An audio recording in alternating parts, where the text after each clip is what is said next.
A new problem called number of islands.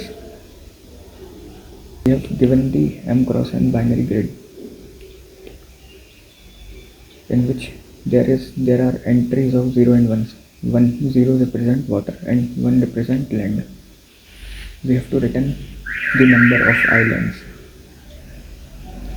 Means group of 1 से जो component बन रहे हैं, we need to return that. The component formed from the group of 1s. You can read this description, and also there is some example given and constraint given to us. This m is the grid length, n is grid of I dot length. These two things we will come to know when we have studied the 2D array. We will come to know that number of rows and number of columns. There we have used the nested for loops. We write terms like this.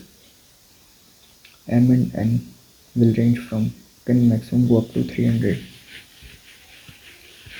and grid I and G can be either 0 and 1. Now I will start explaining you the solution. Here, although initially we have given this function, this number of islands, in which way there was grid passed, which character array, which is having 0 and 1's entry. Okay, here we have initialized the variable islands. We have to return the number of islands. That's why we made this variable called islands and initialized it with 0. And n, we took it as this grid dot size, and m is grid of 0 dot size. In a constraint, from the constraint we are using this data, and okay, these are the variables that we have initialized for our grid and for this value that we have to return. And this is a 2D vector. We have created this 2D matrix. Initially we have initialized this m cross n grid with all false values.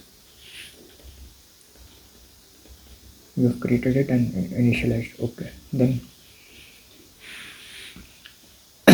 inside this island function we have run the nested for loop on every cells. We run a loop on every cells, nested loop. उसमें किसी भी cell में पता चला कि if this I guess for row, our outer loop is for row and this is for I guess column. Now this nested loop we are checking this condition. If we found once and it is not visited, then we will call DFS to mark that one is visited one component from each land which shares its area, and then we do island plus plus so that it can count its adjacent neighbors of ones, means islands, land part. And after ending this for loop and checking this condition inside, and after exiting this loop till at this point, we have calculated all the number of the islands. Then after calculating, we return that number of islands. The number of islands is equal to the number of total component of ones or of the lands, whatever you say.